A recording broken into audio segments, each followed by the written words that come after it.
Matapos ang stressful ta nga mga balita dala sa mga kalamidad, iyari naman anay pang pabalo namon nga pang pag-good vibes sa inyo sini nga weekend.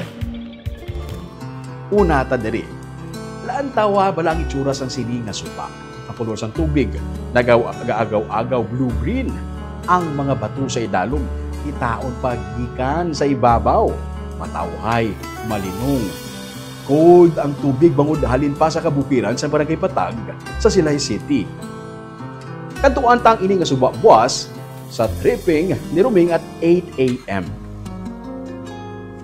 Samtang, naging sunod-sunod ang mga kalamidad nga inagyan sa pungsod Pilipinas. Nakahibalo ka mo pala nga sa RU Foundry and Machine Shop.